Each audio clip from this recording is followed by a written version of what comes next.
মায়েরা জেনে রাখুন, যেসব জঞ্জাল আপনাদের মাথার মধ্যে ঢোকানো হয়, একটু নিজের একটু বিচার করে দেখবেন সেটা কতটা শাস্ত্রীয়। এই ধনতেরাসের দিনে সোনা গানা 4 কেজি করে সোনা কিনে নিয়ে এসো, আর 50টা করে ঝাঁটা কিনে নিয়ে এসো।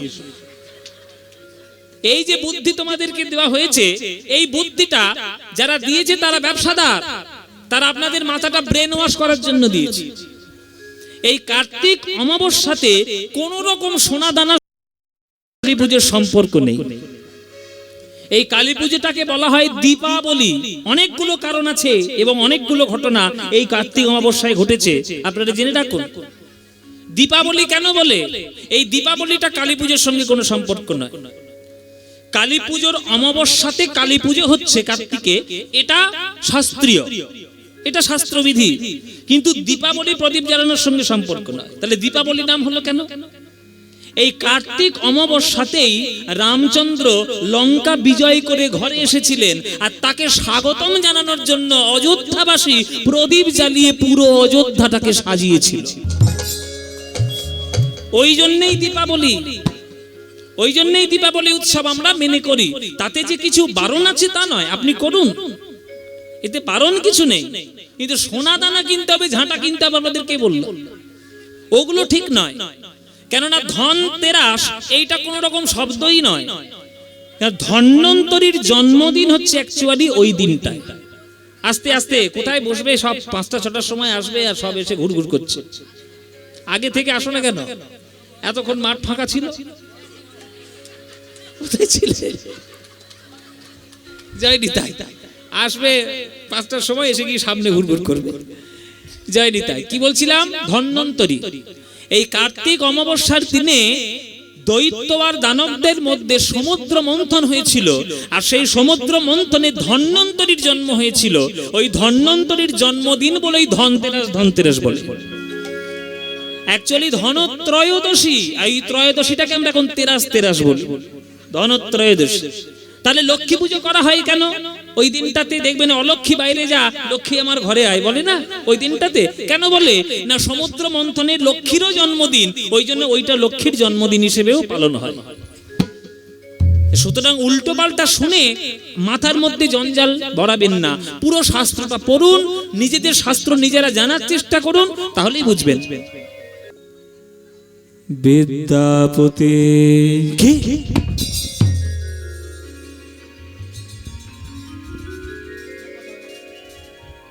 কি ডাকলো?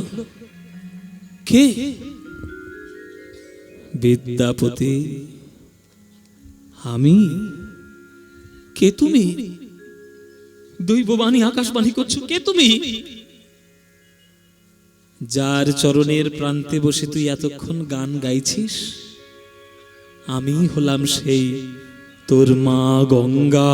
মা, তুমি দৈববাণী করছো? আমার গানে তুমি এতটাই সন্তুষ্ট যে তুমি আমাকে দৈববাণী করে আমায় আশীর্বাদ দিচ্ছ। মা বিদ্যাপতি, আমার জলে তো প্রতিদিন কত লক্ষ লক্ষ ভক্ত স্নান করে, কিন্তু তোর মতো এমন মধুর স্বরে, এমন মধুর সুরে কেউ তো কখন আমায় গান শোনায়নি বাবা। তোর গানে এত পবিত্রতা, তোর গানে এত স্নিগ্ধতা, তোর গানে এত সৌম্যতা, আমি দেখা না দিয়ে কি আর পারি বাবা? কিন্তু তুই এই কথা কেন বললি যে আমার জলে স্নান করতে সে তোর অপরাধ হয়েছে, তোর পা আমার গায়ে লেগেছে? অবোধ শিশু তার মা বাপকেও তো নাতি মারে যখন তার কোলে থাকে। কি গো মায়েরা, 6 মাসের সন্তান যখন তোমার স্তনদুগ্ধ পান করে, তখন সেই সন্তানের পা মায়ের মুখেও লাগে, মায়ের বুকেও লাগে, মায়ের গায়েও লাগে। তাতে কি মা সন্তানের কোনো অপরাধ নেই?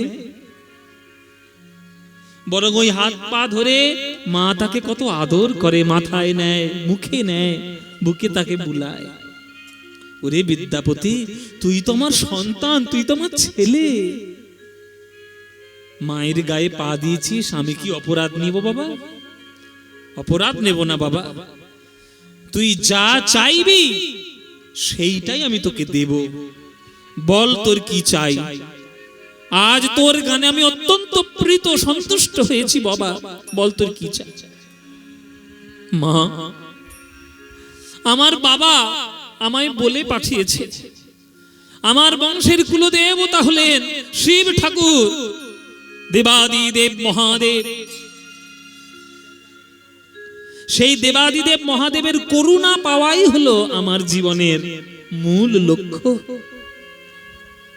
তোমার আশীর্বাদ বিনা আমি কি করে সেই লক্ষ্য পাবো মা? তুমি আমায় আশীর্বাদ করো, আমি যেন শিব ঠাকুরের করুণা পেতে পারি।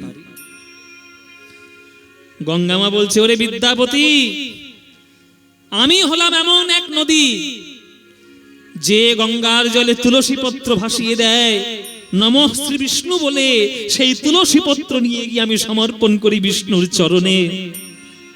আর আমার জলেই যদি কেউ একটা বিল্লপত্র সমর্পণ করে ওম নমঃ শিবায় বলতে পারে, সেই বিল্লপত্র নিয়ে গিয়ে আমি জমা দিই ভগবান মহাদেবের চরণে। ওই যে দেখা যায় বেল গাছ, একটা বেল পাতা নিয়ে আয় বাবা, বেল পাতার মধ্যে লেখ ওম নমঃ শিবায়। প্রাণ দিয়ে ভক্তি দিয়ে আমার জলে তুই ওটা সমর্পণ কর, সমর্পণ কর, আমি এক্ষুনি পৌঁছে দেবো শিব ঠাকুরের চরণে। বেশ, সঙ্গে সঙ্গে বিল্লপত্র পেড়ে নিয়ে এলো। বিল্লপত্র পেড়ে নিয়ে এসে ওই ওম, ও মায়েরা বিল্লপত্রের কটা পাপড়ি? বেলপাতার তিনটে, একটা ছোট, এই দুটো ছোট, একটা বড়। দেখবেন আমাদের দুটো চোখ আর নাসিকা, এই দুটোই দেখবেন বেলপাতার মতো যদি মুখটাকে উল্টে দেন।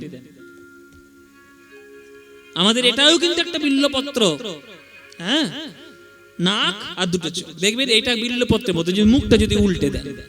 হ্যাঁ, এই বিল্লপত্রের মতো বড় পাতাটায় লিখলো ওম, একটা পাতায় লিখলো নমঃ, একটা পাতায় লিখলো শিবায়, ভাসিয়ে দিল সেই গঙ্গার জলে। ওম নমঃ শিবায়, ওম নমঃ শিবায়, ওম নমঃ শিবায়, উলুধ্বনি উলুধ্বনি, ওম নমঃ শিবায়, ওম নমঃ শিবায়, ওম নমঃ শিবায়, ওম নমঃ শিবায়, ওম নমঃ শিবায়, ওম নমঃ শিবায়, ওম নমঃ শিবায়। প্রভু মীশম শেষ গুণম গুণহীন মহিষ গণাভরণম দৈনধীর্জিত দুর্জয় দৈত্যপুরম প্রণমামি শিবম শিবকল্পতরুম। প্রভু মীশম শেষ গুণম গুণহীন মহিষ গণাভরণ রণধীর্জিত দুর্জয় দৈত্যপুরম প্রণমামি শিবম শিবকল্পতরুম। ওম নমঃ শিবায়, ওম নমঃ শিবায়, ওম নমঃ শিবায়, ওম নমঃ শিবায়, ওম নমঃ শিবায়, ওম নমঃ শিবায়, ওম নমঃ শিবায়, ওম নমঃ শিবায়, ওম নমঃ শিবায়।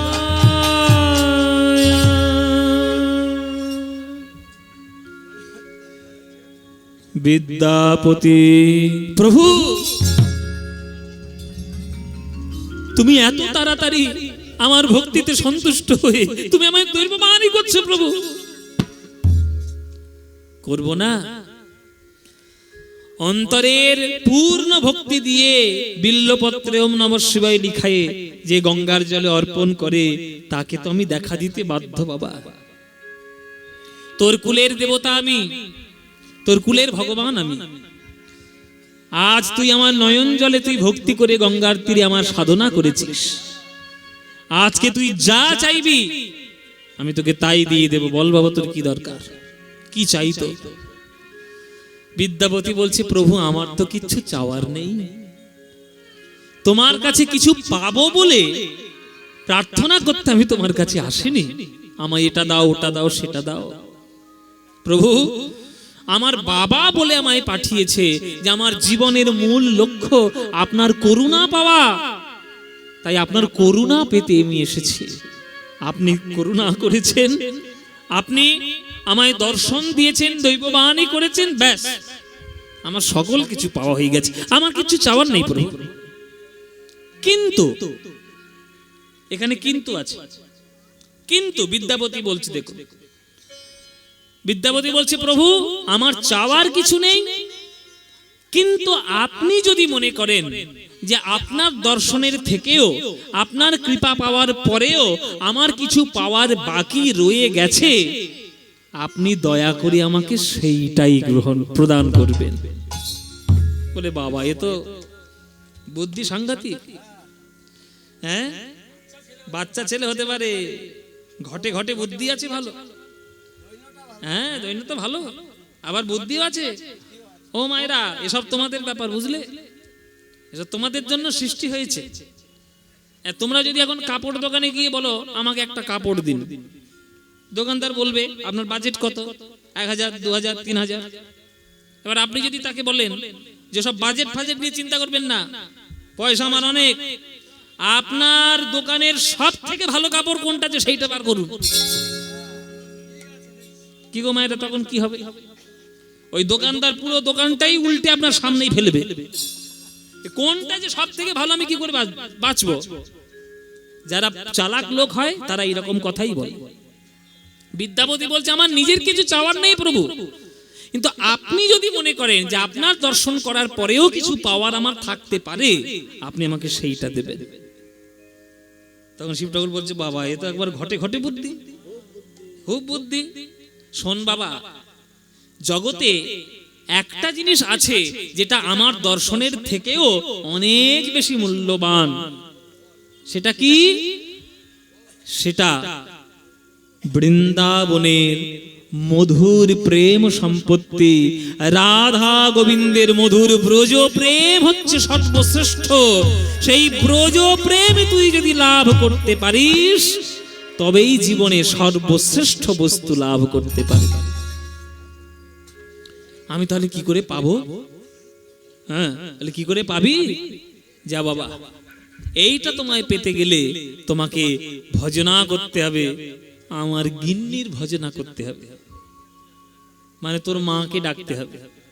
বাবা আমিও তো সংসারী লোক, ওসব প্রেমের বস্তু অত দামি আমার কাছে, আমি হিসেব রাখতে পারি না, সংসার চালাতে হয়। ছেলে পুলে নিয়ে ঘর করা মানুষ আমি। একটা ছেলে হাতির মাথা নিয়ে ঘুরে বেড়াচ্ছে, একটা ছেলে ময়ূরের পিঠে ফটফট করে ঘুরে বেড়াচ্ছে, তেন নিয়ে বসে আছে। ও সব সংসার করা মানুষ, ওসবই পারি, আর আমি শুধু রাম রাম করছি আর গায়ে ভস্য ছাই মেখে বসে আছে। ওসব আমার জানা নেই বাবা, ওসব আমার গিন্নির কাছে আছে, তোর মার কাছে আছে। তোর মার কাছে সেই সিন্ধুকের চাবি, তো সেই পেতে গেলে প্রেম সম্পত্তি তোর মাকে উপাসনা করতে হবে।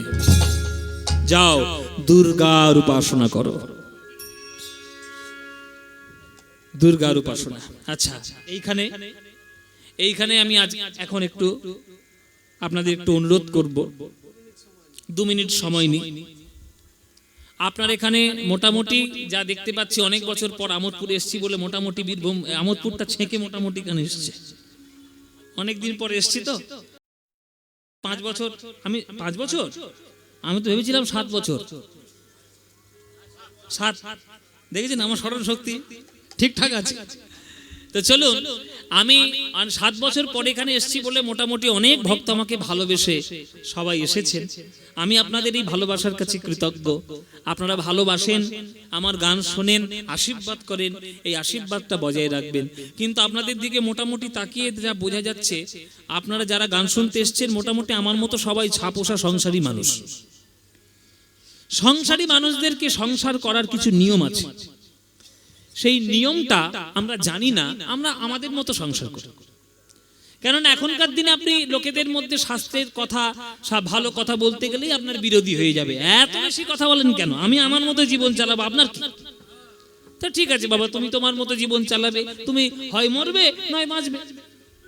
কিন্তু শাস্ত্রের কিছু কথা রয়েছে।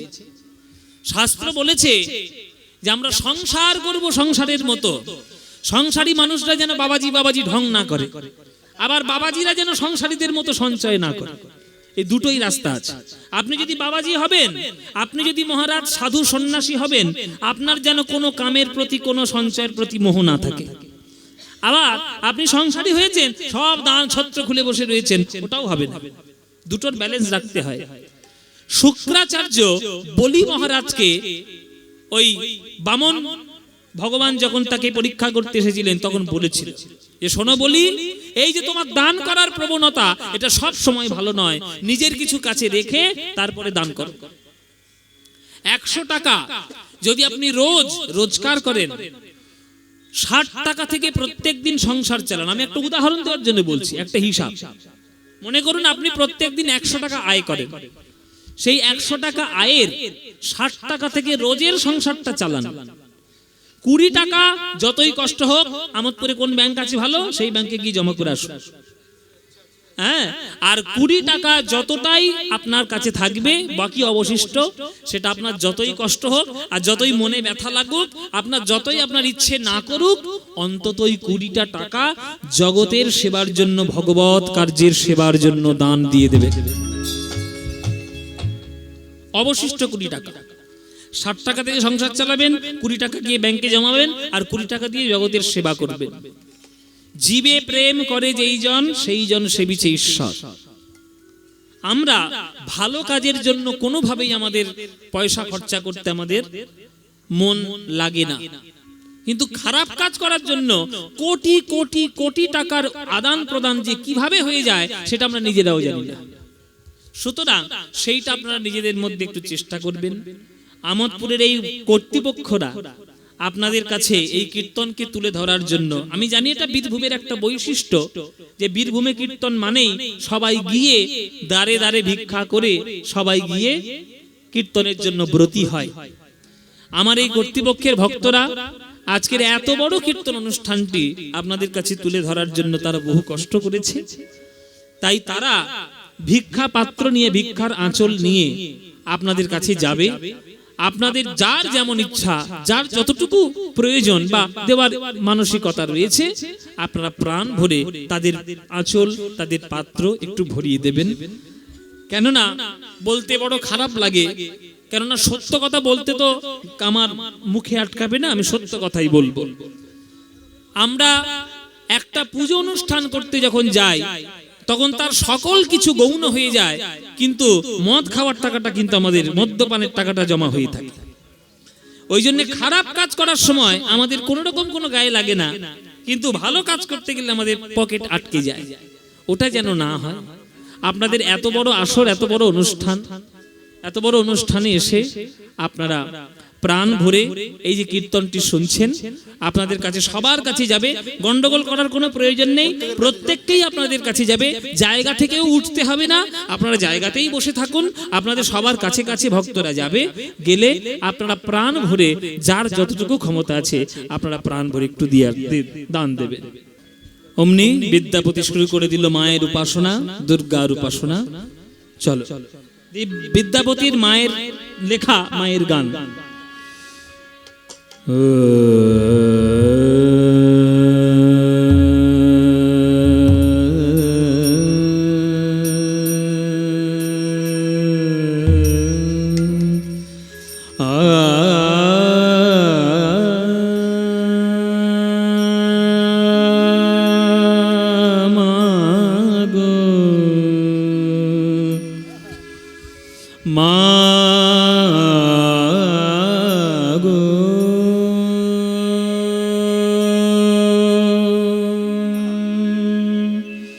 সবাই হাত জোড়ে করে বসুন। মাতৃ উপাসনা হবে, মায়ের গান, বিদ্যাপতির লেখা দুর্গার গান। শরণাগত দীনার্ত পরিত্রাণ পরায়ণে সর্বস্যার্তি হরের দেবী নারায়ণে নমঃ। स्थिति विनाशान शक्तिभूते सनातने गुणाश्रय गुणमय नारायणे नमस्तु।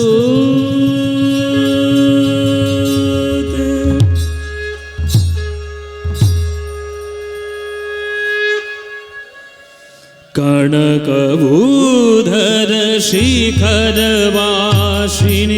चन्द्रिका जय चारुहासिनि कनकभूधर शिखरवासिनि चन्द्रिका जय चारुहासिनि दशनकोटि विकासवङ्किम तुलितचन्द्रकले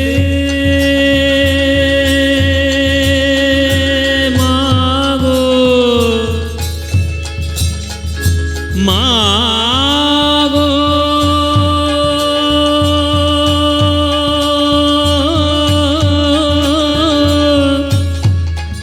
मागो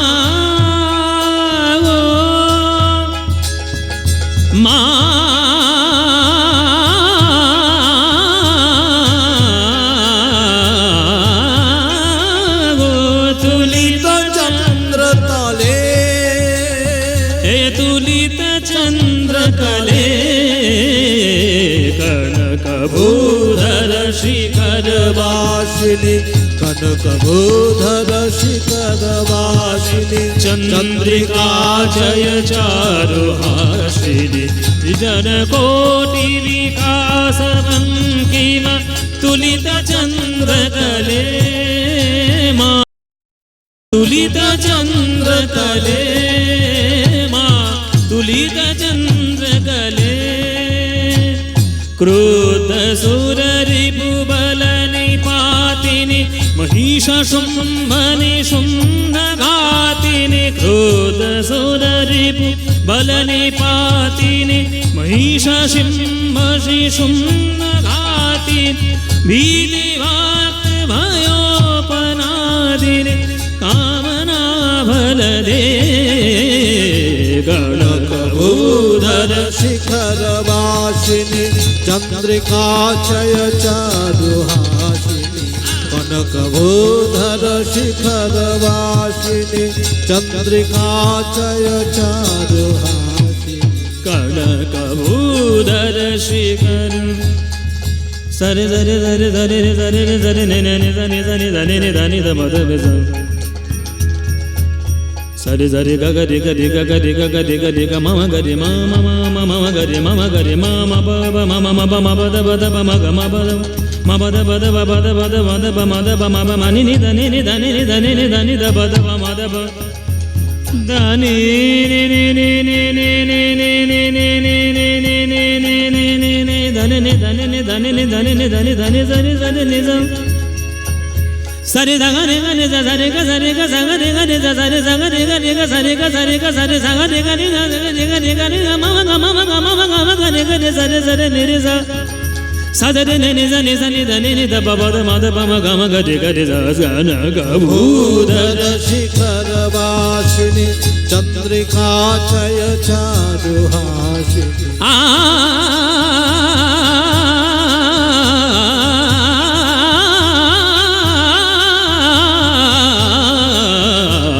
कनकभूधर शिखरवासिनि चन्द्रिका जय चारुहासिनि कनकभूधर शिखरवासिनि मागो मागो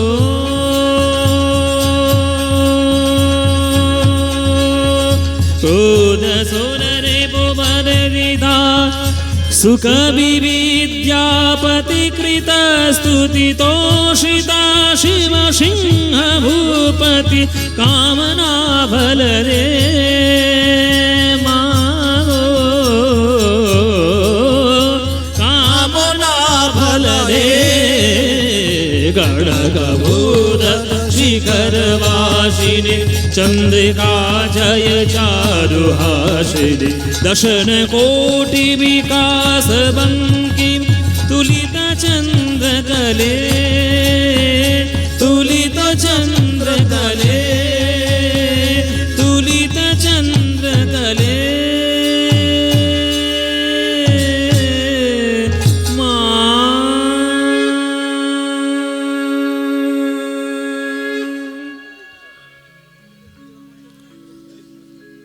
বিদ্যাপতি মা, তুমি দর্শন দিলে মা, গঙ্গাকে প্রসন্ন করেছিস, আমার স্বামীকে প্রসন্ন করেছিস, আর আমার নামে এত সুন্দর গান রচনা করলি, আমি প্রসন্ন হব না বাবা? বল তোর কি চাই? বিদ্যাপতি বলছি, মা গো, আমি তো তোমার কাছে কিছু চাইবো বলে আসিনি, তবে দেবাদিদেব মহাদেবের কাছ থেকে আমি জানতে পারলাম পৃথিবীর জগৎ ব্রহ্মাণ্ডের শ্রেষ্ঠ হলো প্রেম সম্পত্তি। সেই বৃন্দাবনের ব্রজ প্রেমের সিন্ধুকের চাবি নাকি তোমার কাছে। তোমার ওই প্রেম সিন্ধুক থেকে তুমি আমার প্রেম যদি উপহার দিতে পারো মা, আমার সেটাই চাওয়া। তখন দুর্গা মা বলছে, শোন বাবা বিদ্যাপতি, বিশ্ব ব্রহ্মাণ্ড যখন আমি সৃষ্টি করি, আমি যখন সৃজন করি, তখন আমি আদ্যাশক্তি মা মহামায়া। আবার আমি যখন বৃন্দাবনে গিয়ে ভক্তদের সঙ্গে ভগবানের, রাধার সঙ্গে কৃষ্ণের, জীবাত্মার সঙ্গে পরমাত্মার আমি যখন যোগাযোগ ঘটিয়ে দিই, তখন আমি নাম ধারণ করি যোগ মায়া। মা কিন্তু একই মায়েরা। বিশ্ব সৃজন যখন তিনি করেন, আদ্যাশক্তি মা মহামায়া রূপে তিনি বিরাজ করেন। আবার তিনি যখন বৃন্দাবনে গিয়ে রাধা গোবিন্দের প্রেম লীলার যোগসূত্র স্থাপন করেন, তিনি তখন যোগ মায়া নাম ধারণ করেন। বাবা, তোর এই অতি ভক্তিতে, তোর এই পবিত্র শ্রদ্ধায় আমি সন্তুষ্ট হয়ে আমি আজ তোকে আশীর্বাদ দিলাম যে আজ থেকে প্রেম সম্পত্তি লাভ তো তুই করবি, কিন্তু আমি তোকে আশীর্বাদ দিলাম, ভেতরে থাকবে তোর কাব্যিক রস, তোর কাব্যের শক্তি, আর তুই যখনই মনে করবি, যখনই চাইবি, তোর হৃদয় জুড়ে রাধা গোবিন্দের প্রেম সম্পত্তি তোর জীবনে বিরাজ করবে। আমি তোকে আশীর্বাদ দিয়ে গেলাম, যখনই মনে করবি তখনই তুই ব্রজ প্রেম লাভ করতে পারবি, ব্রজ প্রেমের ভাব তুই উপলব্ধি করতে পারবি। যা বাবা, আশীর্বাদ দিলাম। তাহলে এই যে এতক্ষণ আমরা গান শুনলাম মায়েরা, এতক্ষণ পর্যন্ত বিদ্যাপতি কজনের মানে কজনের কৃপা ধন্য তিনি হলেন? গুনেছেন? বলুন তো, কজনের কৃপা ধন্য এতক্ষণ পর্যন্ত হলো? কজন? হ্যাঁ বাবা, হ্যাঁ, তিনজন। ঠিক বলেছি। প্রথম তিনি কার কৃপা পেলেন? মা গঙ্গা। দ্বিতীয় তিনি কার কৃপা পেলেন? মহাদেব, দেবাদিদেব মহাদেব। আর 3 নম্বর তিনি কার কৃপা পেলেন? মা দুর্গা। চিন্তা করুন, বৈষ্ণব আর শক্তি আর ভক্ত, এদের যদি আশীর্বাদ কারোর মাথার উপরে পড়ে, কারোর জীবনের উপরে যদি প্রভাব ফেলে, তাহলে আর তার জীবনে কিছু দরকার রয়েছে? একাধারে গঙ্গা মায়ের আশীর্বাদ, একাধারে শিব ঠাকুরের কৃপা, একাধারে দুর্গা মায়ের অফুরন্ত শক্তি বিদ্যাপতি পেয়ে গেলেন। আর তাদেরই আশীর্বাদে বিদ্যাপতি সেই মিথিলায়, সেই বিশফি, সেই পুরো অঙ্গে মানে বিহারের মধ্যে সব থেকে বড় পণ্ডিত হলেন এবং রাজা শিব সিংহের রাজ পণ্ডিত।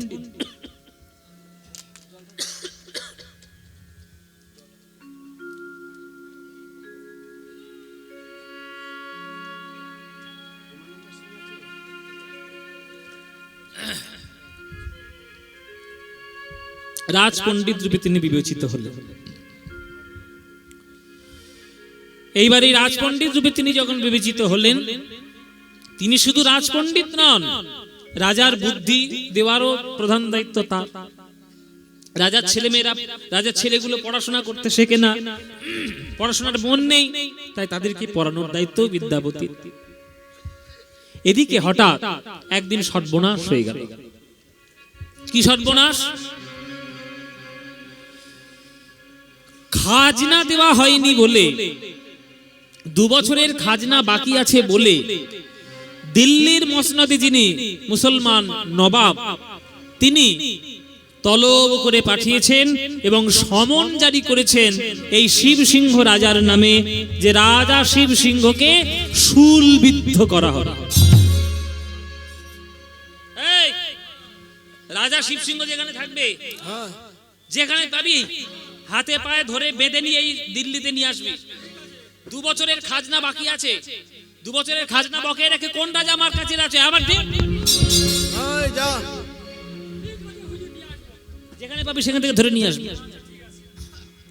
শিব সিংহকে বন্দী করে দিল্লিতে নিয়ে যাওয়া হলো শাস্তি দেওয়ার জন্য। শুলবিদ্ধ করা হবে, সমন জারি হয়েছে দিল্লির নবাবের কাছে। সকালবেলায় বিদ্যাপতি নিজের ঘরে বসে নিজের কাব্য রচনা করছেন, নিজের সাহিত্য তিনি করছেন। মহারাজের স্ত্রী, শিব সিংহের স্ত্রী ছুটে এসে চরণটা জড়িয়ে ধরেছে। বাবা ঠাকুর, বাবা ঠাকুর বাঁচান, বাবা ঠাকুর, বাবা ঠাকুর বাঁচান। কি হয়েছে মা? কি হয়েছে? কি হয়েছে? তুমি এত পরিশ্রান্ত কেন, এত উদ্গ্রীব কেন? কি হয়েছে? বলে, আপনি ঠাকুর, ঠাকুর মশাই আপনি তাড়াতাড়ি চলুন পণ্ডিত মশাই, আপনার মহারাজকে ধরে নিয়ে গেছে দিল্লির রাজা, দিল্লির নবাব, শুলবিদ্ধ করা হবে। কি শুলবিদ্ধ করা হবে? কেন? 2 বছর খাজনা দেওয়া হয়নি, তার অপরাধ। বিদ্যাপতি বলছে কোনো চিন্তা নেই মা, আমি আছি। মা দুর্গার কৃপা যদি থাকে আর শিব ঠাকুরের করুণা যদি থাকে, আমি মহারাজকে ঠিক ফিরিয়ে নিয়ে আসতে পারবো, আপনার কোনো চিন্তা নেই, আমি যাব দিল্লিতে। বিদ্যাপতি চললেন দিল্লিতে মহারাজকে উদ্ধার করার জন্য। দিল্লির রাজ দরবারে এসে বলছে, হুজুর সেলাম হুজুর। কে আপনি? কে? বলে, আমার নাম হচ্ছে বিদ্যাপতি। বিদ্যাপতি? আপনাকে তো আমি চিনি না। আপনি আমাকে চিনবেন না? আপনি যাকে বন্দী করে নিয়ে এসেছেন তিনি আমাকে চেনেন। ওই রাজা শিব সিংহের রাজত্বে বিসফি গ্রামে আমার নাম বিদ্যাপতি, আমি বসবাস করি। আমি আপনার কাছে একটা আর্জি নিয়ে এসেছি। কেন? অত দূর থেকে এখানে আর্জি নেওয়ার কি আছে? আর তুমি কে? তুমি কি করোটা কি? আমি কিছুই করি না, আমি একটু ওই সাহিত্য রচনা করি, আমি একটু পদাবলী রচনা করি, আমি গান করি, কবিতা লিখি। কবিতা লেখো, তা ঘরে গিয়ে কবিতা লেখো। দিল্লিতে কি? যাও দিল্লি চলে যাও। এখানে কবিতা বলতে এসছো? এটা রাজনীতি করার জায়গা, এখানে কবিতা শোনার সময় আমার নেই।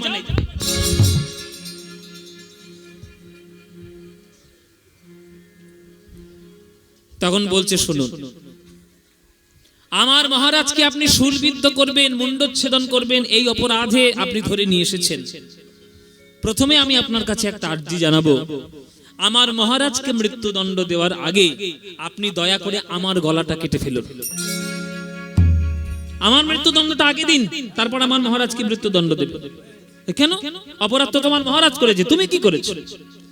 শুনুন, একটা রাজ্যের, একটা দেশের সংস্কৃতি, সাহিত্য, সঙ্গীত তখনই বর্ধিত হয় যখন তার রাজা সেইটাকে সাপোর্ট করে, সেটাকে আরো এগিয়ে দেওয়ার চেষ্টা করে। এখন রাজাই যদি সেই সংস্কৃতির বিরোধী হয়ে যায়, তাহলে সেই রাজ্যে সংস্কৃতি, সাহিত্য, সঙ্গীত কিছু হবে? হবে না। তা আমার রাজাকে আপনি শুলবিদ্ধ করবেন, মানে আমার রাজা মরে যাবে। আর আমার রাজা যদি মরে যায়, আমার সাহিত্য রচনা, আমার সঙ্গীত, আমার পদাবলী, আমার শাস্ত্র সব নষ্ট হয়ে যাবে। তা আমার শাস্ত্র যদি নষ্ট হয়ে যায়, আমার আর বেঁচে থেকে কি লাভ? আমার বেঁচে থাকার দরকার নেই। আমার মুন্ডটা কেটে দিন, আমার মৃত্যুদণ্ড আগে দিন, তারপর আমার মহারাজকে কি করবেন আমার দেখার দরকার নেই।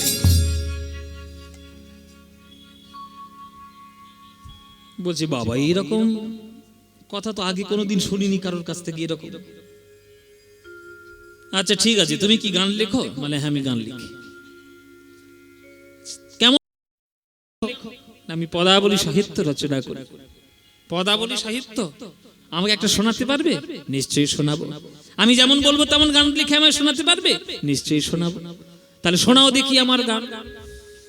আমাকে গান শুনিয়ে, আমাকে সাহিত্যের মধ্যে দিয়ে তুমি যদি আমার মন গলাতে পারো তাহলে তোমার সামনে আমি কথা দিলাম, আর এই রাজসভায় আমি সবার সামনে কথা দিলাম, শিব সিংহের মৃত্যুদণ্ড আমি মুকুব করে দেব।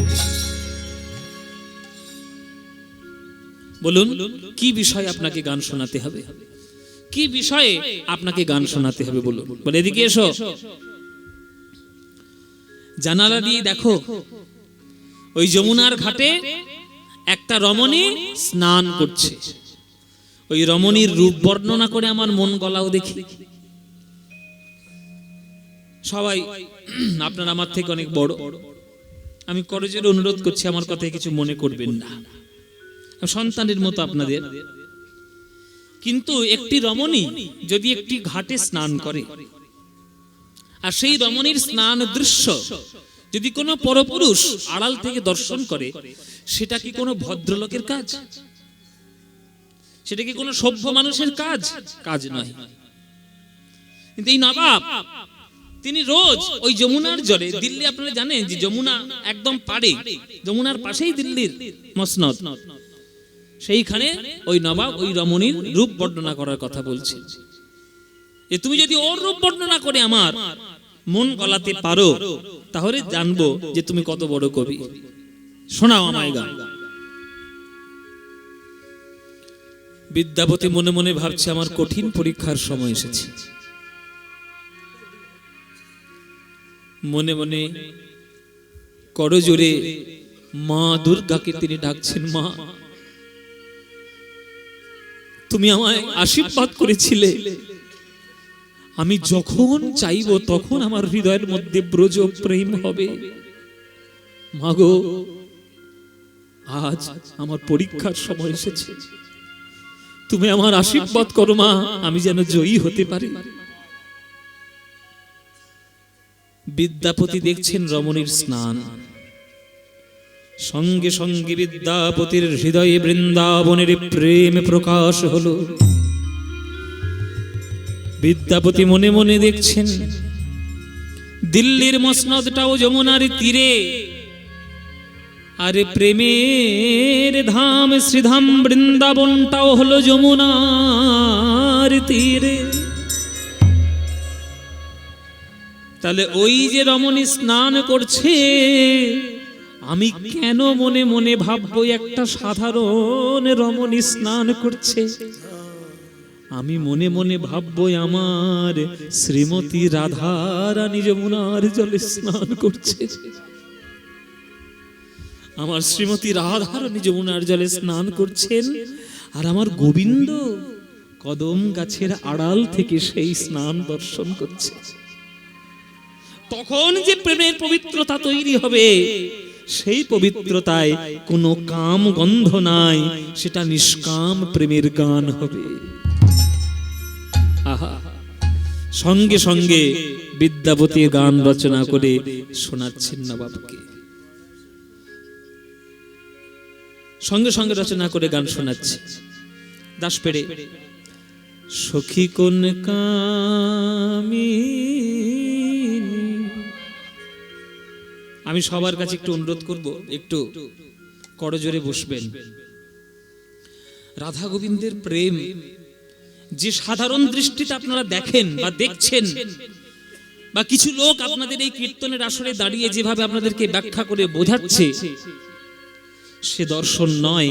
এই দর্শনটা পেতে গেলে অনেক বড় ভাগ্য সাধনা করে আসতে হয়, এত সোজা নয়। সব জিনিসকে সোজা বলে মনে করবেন না। আপনারা মনে করুন, মনে মনে আপনারা একটা ছবি আঁকুন, বা মনে মনে একটা সিনেমার দৃশ্যের মতো ভাবুন যে যমুনার জলে রাধারানী স্নান করছে আর গোবিন্দ দর্শন করছে কদম গাছের আড়াল থেকে। সেই ভাবটি বিদ্যাপতি ফোটাচ্ছে তার গানে। সখারে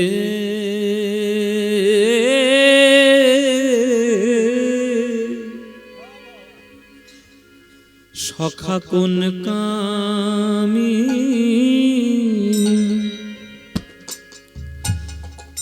ও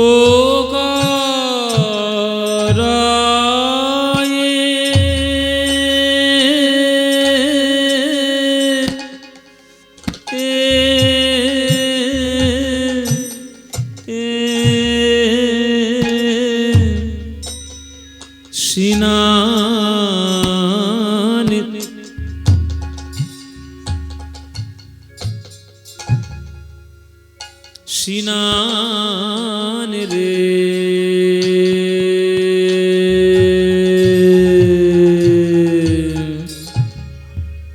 সখা কোন কামিনী।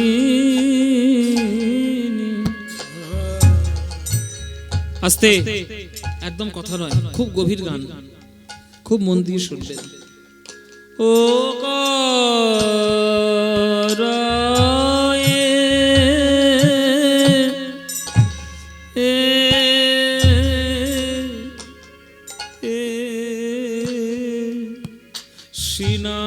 সিনান রে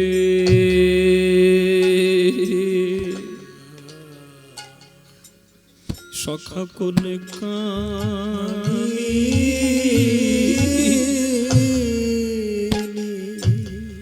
তার আকণ্ঠ বপু জলে বইসে, আর বদন মাত্র জলে ভাসে, দেখে মনে হয় যেন সোনার কমল যমুনায় ভাসে রে।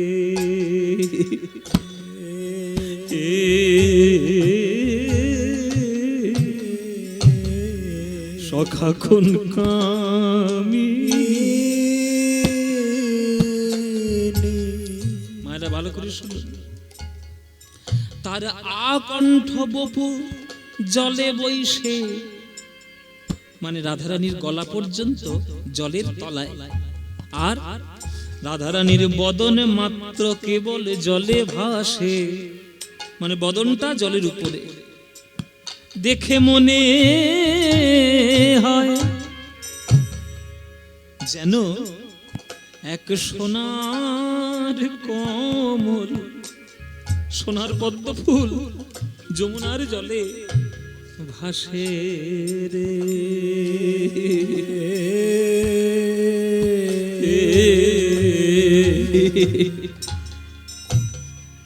সখারে সখারে ওগো কোন কামিনী।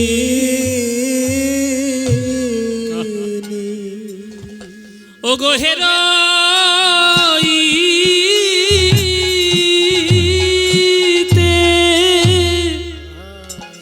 হৃদয়ে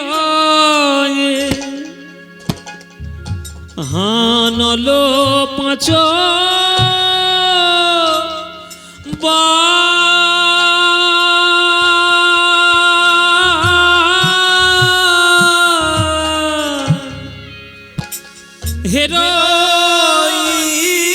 হেরাইতে হৃদয়ে হানলো পাঁচ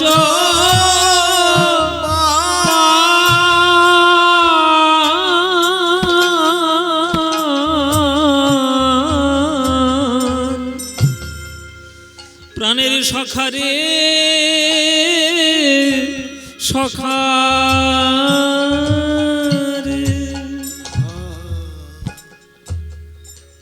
সখারে কোন কামিনী।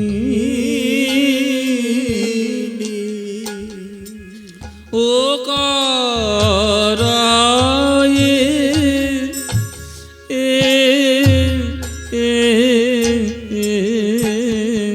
সিনান রে সখারে কোন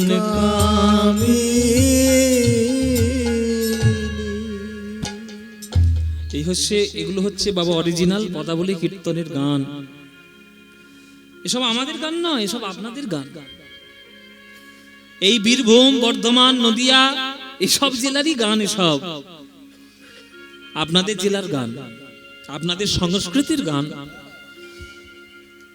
এই হচ্ছে পদাবলী কীর্তনের রস, যে রাধারানী স্নান করছেন, তার দেহটা যমুনার জলের তলায়, যমুনার কালো জলের তলায়, আর সেই যমুনার কালো জলের উপরে রাধারানীর বদনটা ভাসছে, মানে দেখে মনে হচ্ছে যেন একটা সোনার পদ্ম ফুল ফুটেছে। এটা কত উচ্চ স্তরে নিজের ভক্তিকে পৌঁছে দিতে পারলে তবে এই সব গান লেখা যায়। হ্যাঁ, এই গান যখন এইভাবে গেয়ে গেয়ে বিদ্যাপতি শোনাচ্ছে, গাইছে, এতদিন পর্যন্তই নবাব জানালার আড়াল দিয়ে মেয়েদের স্নান দর্শন করত, সেটা কাম দৃষ্টিতে। এই জীবনের প্রথম বিদ্যাপতির সুরের টানে ওই নবাবের চোখ থেকে বিন্দু বিন্দু জল ঝর ঝর করে পড়ে যাচ্ছে।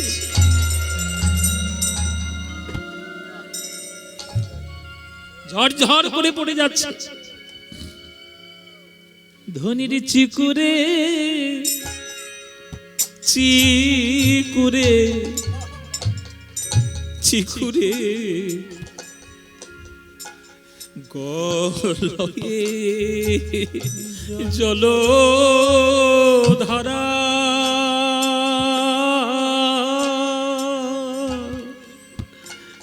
ধনির চিকুরে চিকুরে ধনির চিকুরে গলয়ে জলধারা।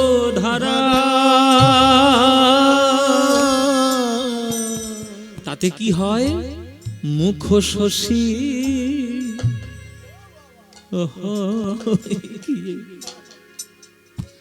ওগোরয়ে আধিয়ারা।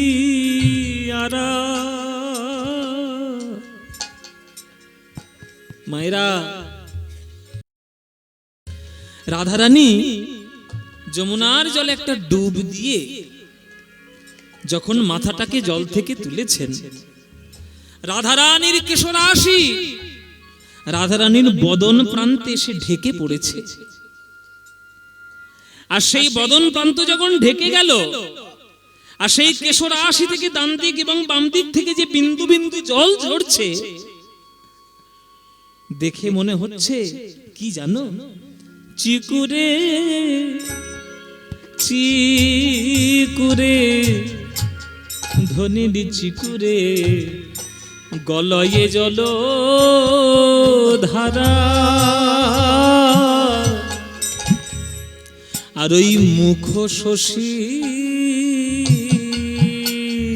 হয় কি, তাই দেখে রয়ে আধিয়ারা। যেন আধার কাঁদছে, যেন আধার কাঁদছে। চুলের রং কেমন? কালো। আর রাধারানীর বদনটা চাঁদের মতো, তাই মুখ চাঁদের উপরে ওই চুলের অন্ধকার এসে পড়েছে বলে ওই আধার কাঁদছে, আধার কাঁদছে। মুখ শশী দেখা হলো না বলে আধার কাঁদছে। নিতাই গৌর হরি বল, গৌর হরি হরি বল না বলে আধার কাঁদছে। ওই মুখ শশী দর্শন হলো না বলে আধার কাঁদছে। শশী দর্শন হলো না বলে আধার কাঁদছে। ওগো ধনী আমার, ধনির চিকুরে চিকুরে চিকুরে গলয়ে জল ধারা। আর মুখ শশী হয় কি, ওগো রয়ে আধিয়ারা।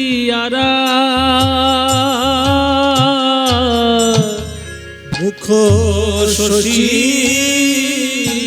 হয় গিয়ে হয়ে আধিয়ারা।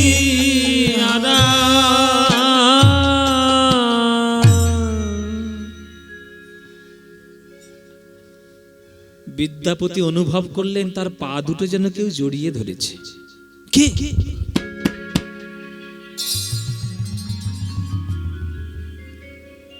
নবাব বিদ্যাপতির চরণটা জড়িয়ে ধরেছে। নবাবের দুই চোখের কোণা থেকে ঝরঝর করে জল পড়ছে। কি গান শোনালেন বিদ্যাপতি, কি গান শোনালেন আপনি! আপনার সাহিত্য, আপনার সঙ্গীত এত উচ্চ স্তর। এতদিন পর্যন্ত আমি সকল নারীর স্নান দর্শন করেছি হৃদয়ে কাম দৃষ্টি নিয়ে। আজ জীবনে আপনি প্রথম গান শুনিয়ে প্রেমের পবিত্রতা যে কত শুদ্ধ হতে পারে আমি আজ প্রথম আভাস পেলাম। আপনার মতো কবি যে দেশে জন্মগ্রহণ করে সেই দেশের রাজার যদি আমি মৃত্যুদণ্ড প্রদান করি আমার অপরাধ হয়ে যাবে। আমার আল্লাহ তাআলা আমার কোনোদিন আমায় মাফ করবে না। আমি আপনার সামনে কথা দিলাম, এই রাত সভায় কথা দিলাম, শিব সিংহের মৃত্যুদণ্ড আমি মওকুফ করে দিলাম। নিতাই গৌর প্রেমানন্দে হরি বল। ভারতবর্ষের ইতিহাস, এই সব ইতিহাস চাপা পড়ে রয়েছে। এই সব ইতিহাস আপনাদেরকে শোনানো হবে না, কারণ এই সব ইতিহাস আপনারা যত জানবেন আপনারা প্রেমের দিকে ঝুঁকে যাবেন, আর আপনারা যত প্রেমের দিকে ঝুঁকবেন তত রাজনীতি যারা করে তাদের বড় অসুবিধা হয়ে যাবে। এইসব ইতিহাস আপনাদেরকে জানানো হবে না। বিদ্যাপতি এমন এক কবি যিনি যুদ্ধ না করেও রাজাকে বন্দী মুক্ত করে তার রাজ্যে ফিরিয়ে নিয়ে এসেছিল। একমাত্র সারা পৃথিবীতে বিদ্যাপতি, আর কেউ নয়। এসব ইতিহাস কি আপনাদেরকে ইতিহাস বইয়ে পড়ানো হয়েছে? হয়নি। কেন এসব আপনাদের পড়ানো হবে না, এগুলো দাবাতে হবে। তো এরা যত দাবাবে তত রাজনীতি নেতাদের কাজ হবে শুদ্ধ, একেবারে সিদ্ধি লাভ হবে তাদের। ওই জন্য সব ইতিহাস আপনারা জানবেন না। বিদ্যাপতি শিব সিংহের মৃত্যুদণ্ড মুকুব করিয়ে নিয়ে এলো আবার সেই মিথিলা রাজ্যে বিস্ফে গ্রামে। এত সন্তুষ্ট হয়ে গেলেন, এত ঋণী হয়ে গেলেন শিব সিংহ যে আপনাকে আর রাজদরবারে আসতে হবে না। আপনার যা জীবনে প্রয়োজন এই রাজ্য থেকে সব আপনার জন্য প্রস্তুত থাকবে। হে বিদ্যাপতি কবি, আপনি যা করলেন আমার জীবনে, আমি জনম জনমে এই ঋণ আর কোনোদিন শোধ করতে পারবো না, শোধ করতে পারবো না। আপনি আপনার সাধনা চালিয়ে যান, আপনার কাব্য, আপনার সাহিত্য আপনি প্রাণ ভরে রচনা করে যান, তাতে আমাদের পূর্ণ সহযোগিতা আমাদের থাকবে। বাড়ি চলে এলো বিদ্যাপতি। তিনি যার সঙ্গে বিবাহ করেছিলেন সেই মায়ের নাম ছিল, মানে সেই বিদ্যাপতির স্ত্রীর নাম ছিল মা মহামায়া দেবী। মহামায়া দেবীর সঙ্গে বিদ্যাপতির বিবাহ হলো। সংসার করছেন, সাহিত্য লেখে, কবিতা লেখে, পদাবলী রচনা করে, সঙ্গীত রচনা করে, শাস্ত্র রচনা করে, নানান ধরনের তার সাহিত্যের বিচরণ। একদিন সকালে টোকা পড়ছে, কে রে, কে? কথা কয় না, কিছু কয় না, শুধু ঠক ঠক করছে। কে? দরজা খুলে দেখছে একটা লোক দাঁড়িয়েছে। কে হে তুমি বাবা? ঠক ঠক করছে তখন থেকে। আগে আমার একটা কাজের দরকার, আপনার বাড়িতে কোনো কাজের লোক লাগবে বাবা? পয়সা দিতে হবে না, আমায় মাইনে না দিলেও চলবে, আমি মাইনের জন্য আপনার বাড়িতে কাজ করব না। শুনেছি আপনি রাধা গোবিন্দের পদাবলী রচনা করেন, আপনি সঙ্গীত রচনা করেন, আপনি নাকি সাহিত্য রচনা করেন। আমি রাধা গোবিন্দের পরম ভক্ত, তার গান যদি শুনতে পাই আমার জীবন ধন্য হয়ে যাবে। তাই তার গান রচনা যিনি করেন তার বাড়িতে যদি আমি দাসত্ব করতে পারি আমার জীবন ধন্য হয়ে যাবে। আমি আপনার বাড়িতে কাজ করব বাবা ঠাকুর, আপনার বাড়িতে। আরে রে রে রে, এই তো উড়ে এসে জুড়ে বসেছি গো, চিনি না শুনি না, হঠাৎ করে কাজের লোক রেখে দেবো। এই হয় গিন্নিকে ডেকে নিয়ে আস। এই তোর নাম কি যেন বললি, কাজ করবি? বলে আমার নাম হচ্ছে উগনা। আচ্ছা,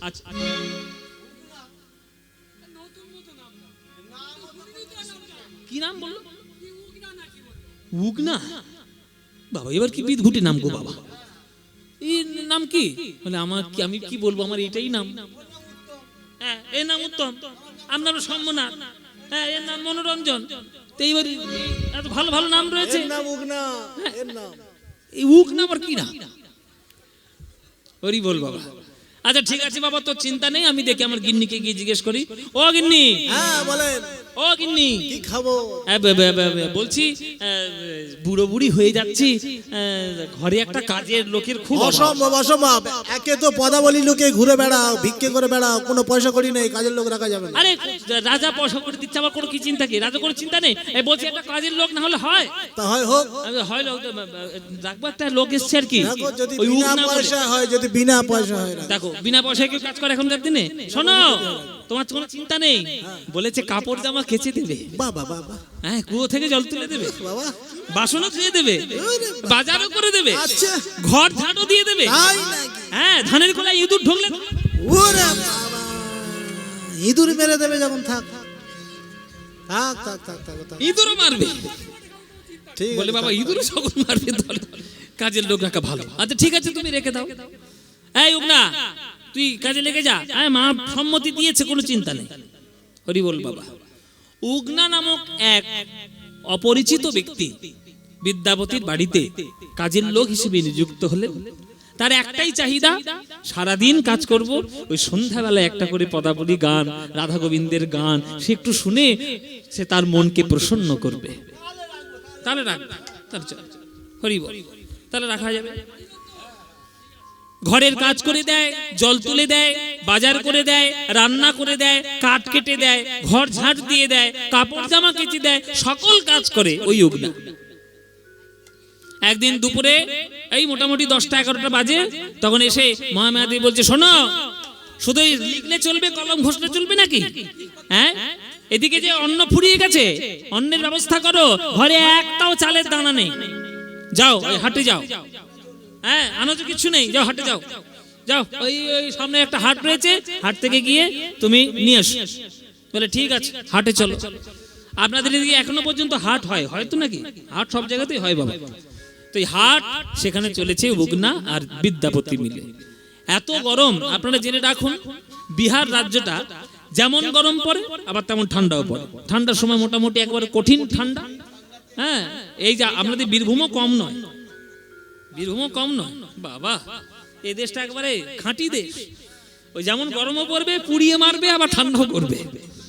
এই বছর যা গরম বীরভূমে পড়েছে বাবা, আমরা সিদ্ধান্ত নিয়েছি বৈশাখ জ্যৈষ্ঠ মাস আর কোনো গান বীরভূমে করব না, শেষকালে পুড়ে মরবো নাকি।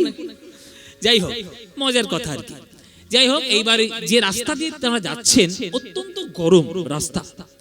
তো খানিকটা রাস্তা গিয়ে একটা বট গাছের তলা পেয়ে বিদ্যাপতি বলছে, উগনা আর যাওয়া যাবে না, বড্ড কষ্ট হচ্ছে, এত রোদ্রে, কেউ বলে এত সকাল সকাল বলে একটু আসা যায়, এত বসি, একটু বিশ্রাম করি, একটু জল খাই, এই একটু বসে বিশ্রাম করি, জিরিয়ে নি, তারপরে যাবো।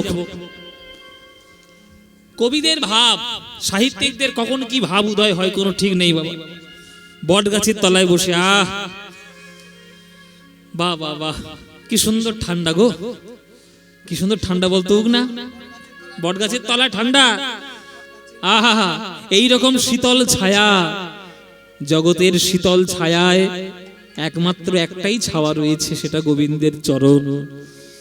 চারিদিকে জগৎ যখন তাপিত হয়, তখন গোবিন্দের চরণ রূপী শীতল ছায়ায় আশ্রয় দিতে হয়। এই না, আমার একটা গান মনে পড়ছে, একটা গান মনে পড়েছে। হ্যাঁ, এই গানটা, এই গানটা মনে রাখবি, তুই মনে রাখিস, আমি তো লিখতে পারবো না, আমি কাগজ কলম নিয়ে আসি। ও মায়েরা, ওই বট গাছের তলায় বসে বসে বিদ্যাপতি গান রচনা করছে। মাধব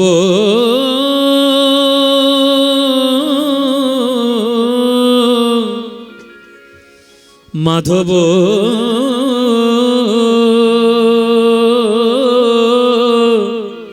মাধব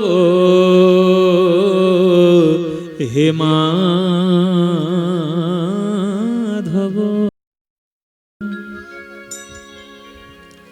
এই গানটি মহাপ্রভুর খুব প্রিয় গান, খুব প্রিয় গান এই গানটি। ও গো মাধব,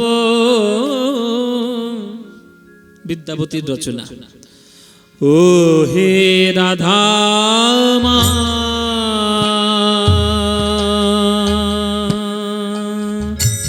ও মা ধব হে, বহুত ও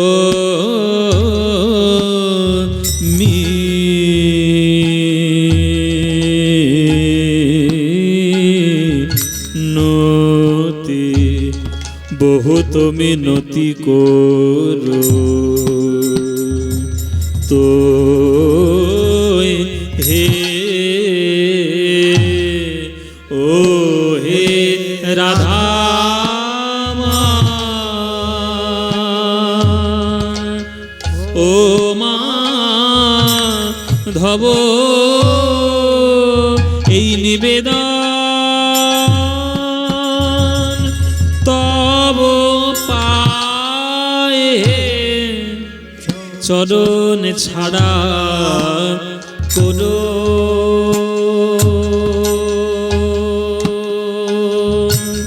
করো না হে এই নিবেদন তব পায়ে, চরণ ছাড়া করো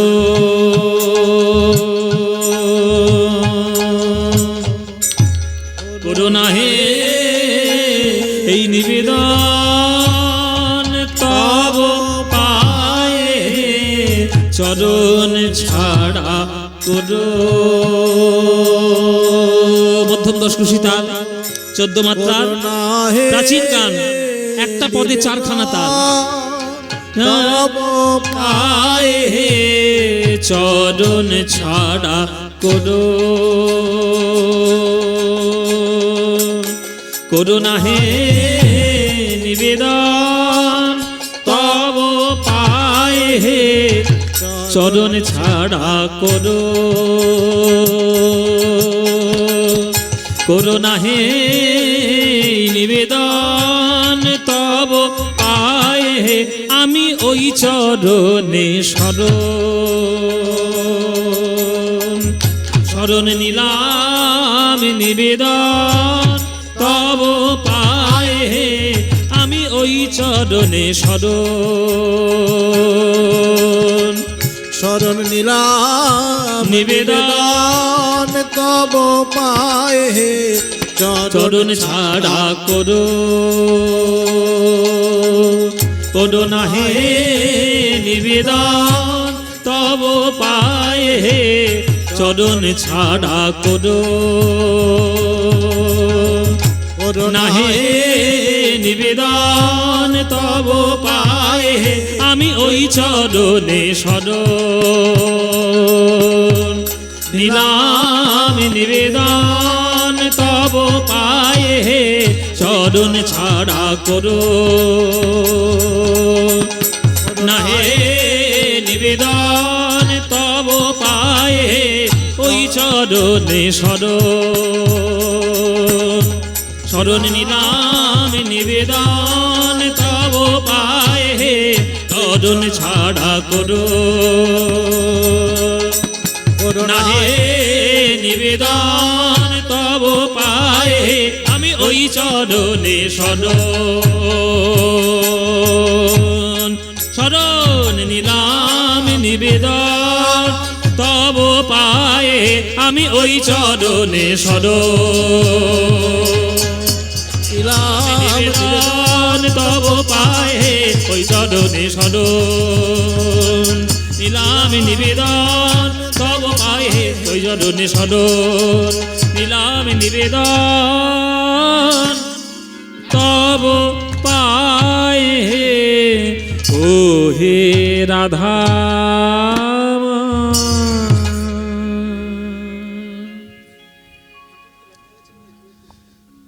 এই যে এতক্ষণ গানটি শুনলেন, এটি 14 মাত্রার মধ্যম দশকোষী তাল। এসব গুরুদেবদের কাছে শেখা। এই গানটি আমি যার কাছে শিখেছি তিনি আমার কীর্তনের আদর্শ, কীর্তনের গুরু, কীর্তন সম্রাট। বর্তমানে তিনি কীর্তন সম্রাট শ্রবণ ভট্টাচার্য। এই গান তার কাছেই শেখা। মধ্যম দশকোষী হলো মাধব বহুত মিনতি করুতোয়, 1 নম্বর তাল হলো। এবার 2 নম্বর তাল ধামালি। 2 নম্বর তাল হচ্ছে দেই তুলসী তিল দেহ মন সমর পলু, দেই তুলসী তিল আমি দেহ মন সমর পলু, দয়াজনী দয়াজনী ছোড়ো বিম হে মাধব, দয়াজনী ছোড়ো বিম হে মাধব, আমায় দয়া ছেড়ো না হে, আমার দয়া ছেড়ো না হে, আমি চির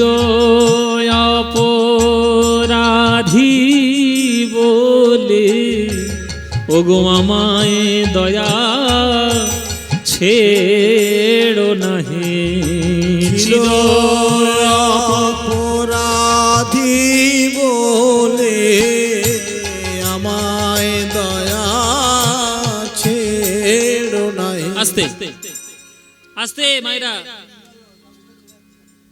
ওই দেখো বড় তাল ধরেছি, ওই টোটো ধরবে এবার টোটো ধরবে। আচ্ছা, আপনারা এখানে যারা গান শুনছেন, আপনাদের বাড়িতে ঠাকুর ঘর আছে? আছে ঠাকুর ঘর? কি দেন প্রত্যেকদিন ঠাকুরকে? বলে আর কি দেবো বাবা, সকাল সন্ধ্যা আমরা একটা করে বাতাসা দিই, আর যদি কিছু না থাকে তো নকুল দানা দিই, নইলে চাল ছড়িয়ে দিই। ভগবান আপনার জন্য কত কি দিয়েছেন কখনো বিচার করে হিসেব নিকেশ করে দেখেছেন? কোনদিন হিসেব করেছেন ভগবান আপনাকে কি দিয়েছে? আপনি যে প্রত্যেক দিন ভগবানের দেওয়া 2.25 লক্ষ টাকার অক্সিজেন নষ্ট করছেন, আপনার জানা আছে? 2 বছর আগে যখন করোনা হয়েছিল তখন হসপিটালে অক্সিজেন সিলিন্ডার পাওয়া যাচ্ছিল না, তখন এক একটা সিলিন্ডার 1 লক্ষ টাকা দামে বিক্রি হয়েছে। ব্ল্যাকে কালো বাজারিতে একটা অক্সিজেন সিলিন্ডার 1 লাখ টাকায় বিক্রি হয়েছে বাঁচার তাগিদে। আর আপনি এখন করোনা মুক্ত হয়ে আপনি স্বাভাবিক জীবন যাপন করছেন, প্রত্যেক দিন আপনি 2.25 লক্ষ টাকার অক্সিজেন আপনি নষ্ট করেন। ভগবান আপনার কাছে কখনো হিসেব চেয়েছে যে 2.25 লক্ষ টাকা ট্যাক্স আমাকে দিসনি কেন? তাহলে 2.25 লক্ষ টাকা যদি একদিনে খরচা হয়, আপনি যদি 100 বছর বেঁচে থাকেন, হিসেব করে দেখুন তো কোটি টাকার আপনি অক্সিজেন নষ্ট করেছেন। তাহলে আপনাকে বাঁচিয়ে রাখার জন্য জগতে আপনাকে জন্ম দিয়ে, এই প্রকৃতির মাঝখানে জন্ম দিয়ে ভগবান খাদ্যের সংস্থান, বায়ুর সংস্থান, জলের সংস্থান, অন্নের সংস্থান সকল কিছু করে দিয়েছে, অথচ ভগবানের জন্য আপনি কিচ্ছু করেননি, একটা নকুল দানা রেখে দিয়েছে। ওই একটা নকুল দানা দিয়ে আপনি ভগবানের কৃপা পাওয়ার চেষ্টা করছেন? কোনোদিন পারবেন না যতক্ষণ না নিজের দেহ, মন, প্রাণ, ভাব, ভাষা, বস্ত্র, অলংকার, নিজের যা কিছু আছে, হা গোবিন্দ তোমার হলাম বলে যদি তার চরণে আত্মসমর্পণ করতে না পারেন, জীবনে আপনি ভগবানের করুণা পূর্ণভাবে পাবেন না। ওই জন্য বলছে আমায় দয়া ছেড়ো না হে, আমায় দয়া ছেড়ো না হে, আমি চির অপরাধী বলে আমি ওই চরণে শরণ নিলাম, চির অপরাধী বলে ওই চরণে শরণ নিলাম, চির অপরাধী বলে তোমায় চরণ ছাড়া করো না হে অপরাধী বলে আমি জন্মের মতো বিকাইলাম চরণ ছাড়া করো না হে জনমের মতো বিকাইলাম চরণ ছাড়া করো না হে জনমের মতো বিকাইলাম চরণ ছাড়া করো না হে ওগো আমায় দয়া ছেড়ো না হে আমার মাধব গণইতে দোষ লোফা চলে এলো আবার 3 নম্বর তাল গণইতে দোষ আমার গণইতে দোষ হ্যাঁ আমার দোষটা বিচার করতে গিয়ে আমি আমার গুণটাকে ভুলেই যাচ্ছি গণইতে দোষ গুণ শোনা পায়নি গুণ লেশো না পাইনি জব তুহু করবি বিচার জব তো করো বিচার আমার গুণ তো কিছুই পাবে না মাধব আমার গুণ তো কিছুই পাবে না মাধব তুমি যখন বিচার করে দেখবে আমি গুণ তো কিছুই পাবে না মাধব যতই বিচার করে দেখবে গুণ তো কিছু পাবে না মাধব ওগো তু জগন্নাথ এ জগতে কহয়সী তু জগন্নাথ জগতে কয়সী ওগো জগবাহির নহময়ী ছাড় জগবাই নবু ইচ্ছা পুরীতে গিয়েছেন আপনারা কেউ কেউ পুরী গেছেন কারা কারা পুরী গেছেন হাত তুলুন সবাই পুরীতে কারা প্রায় সবাই ওরে বাবা সবাই গেছে সবাই পুরীতে গেলে কি বলে জয়ধ্বনি দিতে হয় মায়েরা জগন্নাথ দেব কি জগন্নাথ দেব কি জগন্নাথ দেব কি ভগবান বলছে তোর হঠাৎ করে মাথা খারাপ হলো কেন জয় জগন্নাথ করছিস কেন তোর এত বড় সাহস হলে কি করে যে তুই অপরাধ যুক্ত চিত্তে তুই আমাকে ডাকতে এসছিস তখন ভক্ত বলছে কেন ডাকবো না ডাকার শক্তি আর দুঃসাহস তোমার এই পুরীর ভক্তরা দিয়েছে তার মানে পুরীতে আবার কোন ভক্ত তোকে কি বলেছে তু জগন্নাথ জগতে কহয়সী তু জগন্নাথ জগতে কয়সী ওগো জগবাহির নহময়ী ছাড় জগবাই নবু ইচ্ছা হে ভগবান তুমি যদি কেবল মাত্র যারা পুণ্য করবে যারা ভালো কাজ করবে যারা গুণী হবে তাদেরকেই যদি কৃপা করো তাহলে জগন্নাথ নাম নেওয়া তোমার ভুল হয়েছে তোমার নাম নেওয়া উচিত ছিল গুণীনাথ ভালোনাথ পুণ্যনাথ জগন্নাথ কেন হয়েছ আমি পাপ করি অপরাধ করি দোষী হই গুণী যদি নাই হই তবুও তোমায় কৃপা করতে বাধ্য কেননা তুমি জগন্নাথ নাম নিয়েছো আমি তো জগৎ ছাড়া নই হে প্রভু আমি তো জগৎ ছাড়া নই হে বলো বলো তুমি যদি জগন্নাথ হবে আমি তো জগৎ ছাড়া নই হে তুমি যদি জগন্নাথ হবে আমি তো জগৎ ছাড়া নই হে দেখুন বলছে ভগবান বলছে যে তুই পুণ্য করবি না পাপ করবি আবার আমার সঙ্গে তর্ক করবি এই তর্ক করার অপরাধে যদি আগামী জন্মে তোকে মানুষ করে জন্ম না দিয়ে যদি তোকে আমি কুকুর করে জন্ম কি গো মায়েরা এই টিভির চ্যানেলে যখন যুক্তি তর্কের অনুষ্ঠান হয় মানে বেকার বেকার সময় কাটানো আর কি যে অনুষ্ঠানগুলো আপনারা বসে বসে দেখেন ওই যখন যুক্তি তর্কের অনুষ্ঠানগুলো হয় তখন কোন গরু ছাগলকে ওখানে বসতে দেখেন কোনো কুকুর গিয়ে বসে আছে, কোনো বিড়াল গিয়ে বসে আছে, দেখেন কি? কাদের দেখেন? মানুষকেই দেখেন তো। তাহলে প্রমাণিত যে এই জগতে মানুষই সব থেকে বেশি তর্ক করে। মানুষ ছাড়া কোনো গরু তর্ক করে? বিড়াল তর্ক করে? তর্ক করে না। তাহলে তুই মানুষ হয়েছিস, তাই আমার সঙ্গে তর্ক করছিস। এই তর্ক করার অপরাধে আমি যদি আগামী জন্মে তোকে মানুষ করে জন্ম না দিয়ে আমি যদি তোকে কুকুর করে জন্ম দিই, পারবি তর্ক করতে?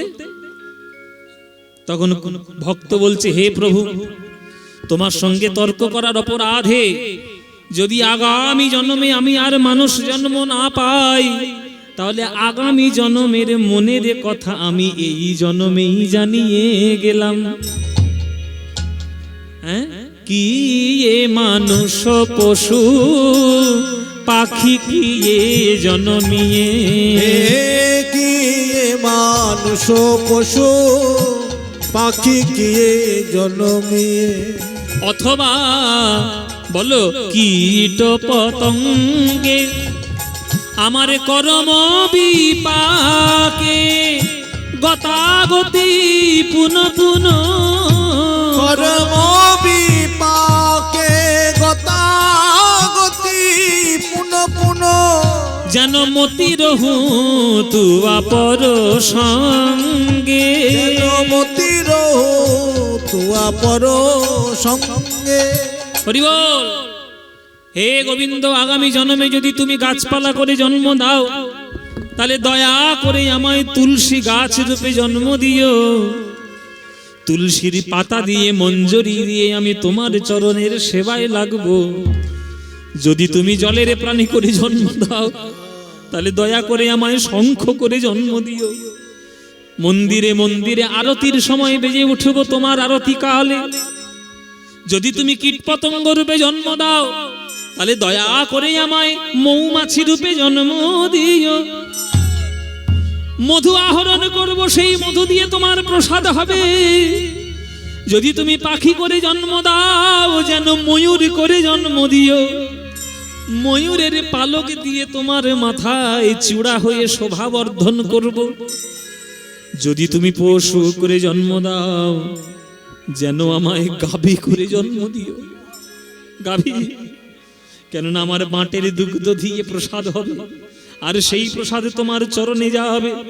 আর যদি আমি মরে যাই, তাহলে আমার চর্ম দিয়ে মধুর মৃদঙ্গ হবে, আর সেই মধুর মৃদঙ্গ দিয়ে হরিনাম হরিনাম সংকীর্তনে বাজাতে কাজে লাগবে। আমি পশু হই, পাখি হই, গাছপালা হই, কীটপতঙ্গ হই, আমি যে রূপেই জন্মে নিই না কেন, যেন তোমার পদে মতি থাকে, যেন তোমার পদে মতি থাকে। আমি যে রূপেই জন্ম নিই না কেন, যেন তোমার পদে মতি থাকে। যে রূপেই জনম নিই না কেন, তোমার পদে মতি থাকে। আমি যে রূপেই জন্ম নিই না কেন, যেন হরি সেবা করতে পারি। হরির জনম নিই না কেন, হরি সেবা করতে পারি। যে রূপেই জনম নিই না কেন, হরি সেবা করতে পারি। মতির তুয়া পর সঙ্গে ভনয়ে বিদ্যাপতি অতিশয় কাতর, ভনয়ে বিদ্যাপতি অতিশয় কাতর। তরইতেই হো ভব সিন্ধু, তরইতেই হো ভব সিন্ধু। ওগো তুয়া পদ পল্লব করু অবলম্বন, তুয়া পদ পল্লব করু অবলম্বন। তিলয়াধ দেহ দিন বন্ধু, তিলয়াধ দেহ দিন বন্ধু। জামাই দান করো হে, দান করো হে, এক বিন্দু কৃপা দান করো হে। এক বিন্দু কৃপা দান করো হে, এক বিন্দু কৃপা দান করো হে। ফুরাবে না হে, ফুরাবে না হে। এক বিন্দু দানে সিন্ধু ফুরাবে না হে, এক বিন্দু দানে সিন্ধু ফুরাবে না হে।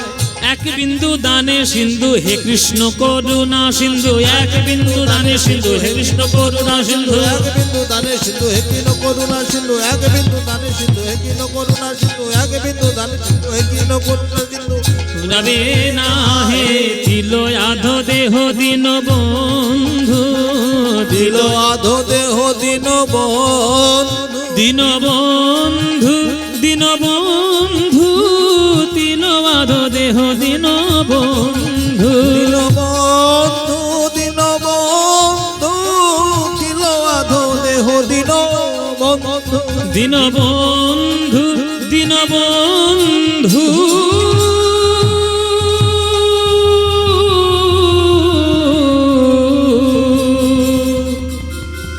তিলয়ার দেহ দিন বন্ধু।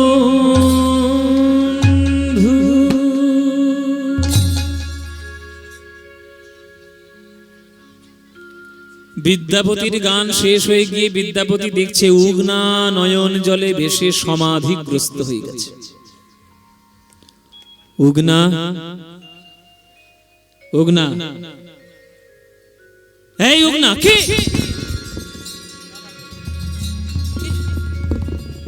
এই কি হয়েছে? তো এখন সমাধির মতো তোকে কাঠ খয়ে গেছিস তো তুই। বাবা ঠাকুর, যে গান আপনি শোনালেন এ তো গান নয়, মনে হলো যেন আমি ত্রিভুবন বিচরণ করে আবার গোবিন্দের চরণ আমি শরণাপন্ন হলাম। ভালো লেগেছে? খুব ভালো লেগেছে বাবা। ভালো তো তোর লাগবে, আর গলা তো নষ্ট হচ্ছে আমার, গলা আমার শুকিয়ে গেল। যা একটু জল নিয়ে যা, আস্তে আস্তে যা একটু জল নিয়ে আয়। জল আনতে গেল জঙ্গলের ঝোপের মধ্যে। কিছুক্ষণ পর উগনা হাতের মধ্যে একেবারে টলটল করছে কাঁচের মতো পরিষ্কার জল নিয়ে এসে হাজির হয়েছে। এই নিন বাবা ঠাকুর, জল পান করুন।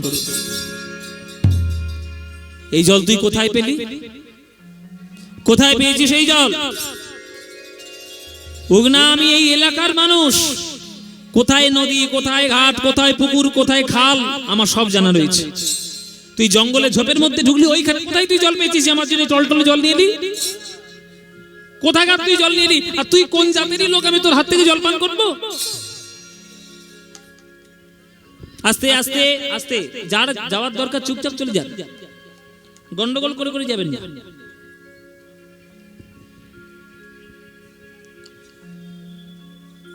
তখন উগনা বলছে, বাবা ঠাকুর, আপনি আমার মালিক, আপনি আমার প্রভু, আমি আপনার দাস, আমি কি যাতা জল আপনাকে পান করাতে পারি? আমি অত্যন্ত দামি জল নিয়ে এসেছি, আপনি সন্দেহ প্রকাশ করবেন না। না, কোন জল এটা নিয়ে এসেছিস আমি না জেনে শুনে আমি জল পান কিছুতেই করব না। আমি বল, তুই কোত্থেকে জল নিয়ে এসেছিস? এই জল কোথাকার জল? এত পরিষ্কার জল তুই এই ঝোপের মধ্যে থেকে পেলি কি করে? তখন উগনা বলছে, বাবা ঠাকুর, আমার উপরে তুমি কোনো সন্দেহ প্রকাশ করো না। এই জল তো যা তা জল নয়, আর এই জল আমি যেখান সেখান থেকে আপনার জন্য আনি নাই। এই জল হলো ত্রিভুবনের সব থেকে দামি জল, আর আমি এই জল যেখান সেখান থেকে আমি আনি নাই। এই জলে আমি মাথা হতে এনেছি, মাথা হতে হৃদয় গৌর হরি বল, হরি বল। মাথা হতে এনেছি, মাথা হতে এনেছি। ওগো এ যে শুদ্ধ গঙ্গা জল আমি মাথা হতে এনেছি, এ যে শুদ্ধ গঙ্গা জল মাথা হতে এনেছি। ওগো এ যে শুদ্ধ গঙ্গা জল তুমি নির্দ্বিধায় পান করো। এ যে শুদ্ধ গঙ্গা জল নির্দ্বিধায় পান করো। এ যে শুদ্ধ গঙ্গা জল নির্দ্বিধায় পান করো। এ যে শুদ্ধ গঙ্গা জল নির্দ্বিধায় পান করো। এ যে শুদ্ধ গঙ্গা নির্দ্বিধায় পান করো। এ রয়েছে শুদ্ধ গঙ্গা জল হতে এনেছি। কে? উগনা, তুই কে? মাথা হতে নিয়ে এসছিস গঙ্গা জল? যার তার মাথায় তো গঙ্গা জল থাকে না। আমি আমার বুদ্ধি শাস্ত্র দিয়ে জেনেছি একমাত্র শিব ঠাকুরের মাথায় গঙ্গা জলের প্রকাশ। তাহলে উগনা তুই কে?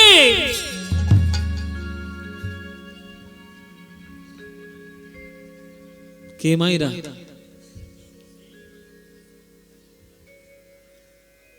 আমি কে? বিদ্যাপতি, দেখো আমি কে। এইবার তুই আমার রূপ দেখবি। তবে উগনা দেখাইল আপন স্বরূপ। উলুধ্বনি মায়েরা, উলুধ্বনি। দেখাইল আপন স্বরূপ, তবে উগনা দেখাইল আপন স্বরূপ। তবে উগনা দেখাইল আপন স্বরূপ। এই যে দেবাদি দেব মহাদেব হয় অনুরূপ। হরি বল, হরি বল, হরি বল। মহাদেব হয় অনুরূপ, দেবাদি দেব মহাদেব হয় অনিতাই গৌর হরি। দেবাদি দেব মহাদেব হয় অনুরূপ, ও দেবাদি দেব মহাদেব হয় অনুরূপ। প্রভু আছাড় খেয়ে পড়ল বিদ্যাপতি, উগনার চরণে আছাড় খেয়ে পড়ল। প্রভু গো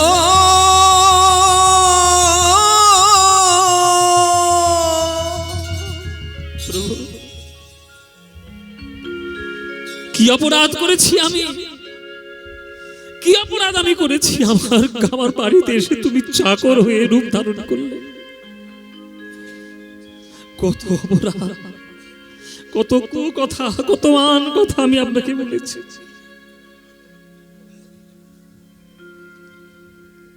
বিদ্যাপতি, ছেলের সংসার কি বাবার সংসার নয়? তুই আমার ছেলে, তুই আমার সন্তান। কত কৃপায় তুই এই পদাবলী সাহিত্যের রস প্রকাশ করার শক্তি পেয়েছিস। তোর গান আমি না শুনে থাকতে পারিনি বাবা। তোর বাড়িতে আমি এসেছি চাকর হয়ে। ওরে, আমার সন্তানের সংসারের দায়িত্ব যদি আমি না নিই কে নেবে? তোর গানে এত পবিত্রতা, তোর গানে এত ভক্তি, তাই আমি তোর বাড়িতে এসেছি। এতদিন চাকর হয়ে থেকেছি, কিন্তু তুই যে আমার এই রূপটা দেখলি, যেন তুই কাউকে বলে দিস না। কেননা বলে দিলে আমি আর তোর বাড়ি থাকতে পারবো না। কিন্তু প্রভু, তোমার রূপ আমি লুকাবো কি করে সবার কাছে? লুকাতেই হবে বাবা। চল ঘরে চল। বাড়িতে ফিরে এলো মায়েরা। করতে গেছিল বাজার, ফিরে এসছে খালি হাতে। দুপুর 1টা বেজে গেছে, 1:30 বেজে গেছে। গিন্নির রাগ হবে কি হবে না? বাজার করতে গেলে বাজারের থলিটা নিয়ে আর খালি থলি নিয়ে বাজার থেকে ফিরে এলে, হ্যাঁ মস্করা করতে গেছিলি বাজারে? এই উগনা, তুই কি করছিলিস? তোর বাবুর সঙ্গে বসে বসে গান শুনছিলিস? যা এক্ষুনি বাজারে যা। চাল না নিয়ে এনে রাখবো কি করে? শুধু ফুটন্ত জল ফুটছে হাঁড়িতে। যা এক্ষুনি যা, যা বাজার করে নিয়ে আসবি। তখন বিদ্যাপতি বলছে, মহামায়া কিভাবে তুমি কথা বলছো? আরে কিভাবে কথা বলবো? চাকরের মতো চাকরের সঙ্গে কথা বলছে, আবার কিভাবে কথা বল? এই উগনা, যাবি কিনা? যাবি। যদি তুই না যাস, এই দুপুর বেলায় এই বাঁশের লাঠি রয়েছে তোর, যাবি হ্যাঁ কিনা? এই বলে মহামায়া একটা বাঁশের লাঠি নিয়ে এসে উগনাকে চাকর বলে মনে করে ওই উগনার অঙ্গে যে আঘাত করতে গেছে, ছুটে গিয়ে বিদ্যাপতি হাত ধরেছেন। মহামায়া,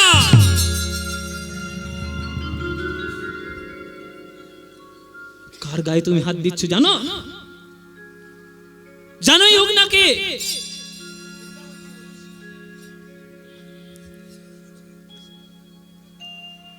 বারবার উগনা হাত ধরেছে, বিদ্যাপতি বলিস না, বলিস না।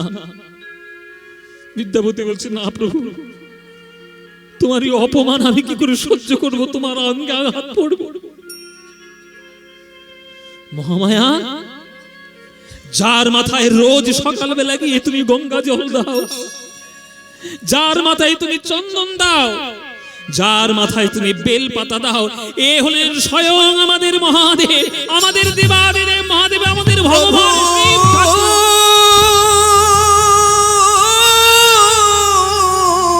প্রভু প্রভু বলে আছাড় খেয়ে পড়ল মহামায়া, বিদ্যাপতি দুইজন প্রভুর চরণে।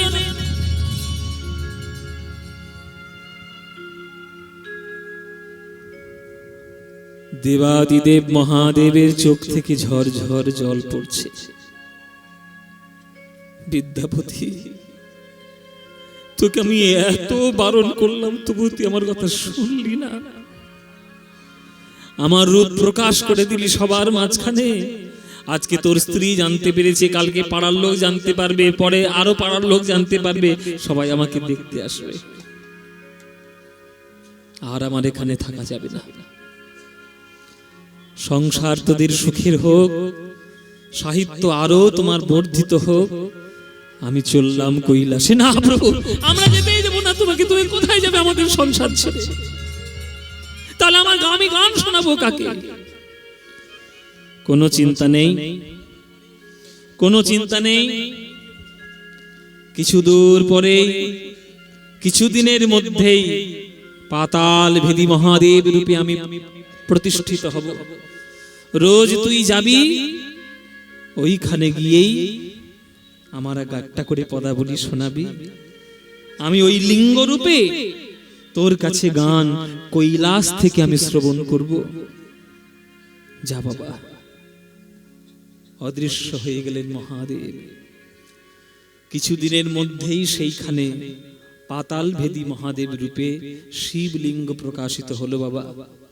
আর সেই শিবলিঙ্গের কাছে গিয়ে রোজ বিদ্যাপতি একটা করে পদ শোনাতে। আপনারাও যদি যান, আপনারাও দেখতে পাবেন। সমস্তিপুর বলে একটা জায়গা আছে যেখানে বিদ্যাপতির সেখানে সমাধিস্থল রয়েছে।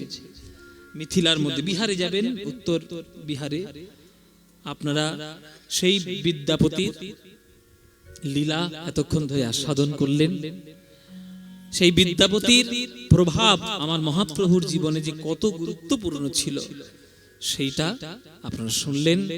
বিদ্যাপতির কৃপা, বিদ্যাপতির পদাবলী সাহিত্য আপনাদের উপর সঙ্গীতের সুধারূপে চিরকাল বর্ষিত হোক, এই আশীর্বাদ চেয়ে, এই অনুরোধ নিয়ে জয় নিতাই। আজকের আমরা বিদ্যাপতির কথা এইখানে আমরা আস্বাদন করলাম, এইখানে রাখলাম। প্রেমানন্দে মেতে হরি বলো, হরি নামের বন্যা যে এলো। উলুধ্বনি সবাই।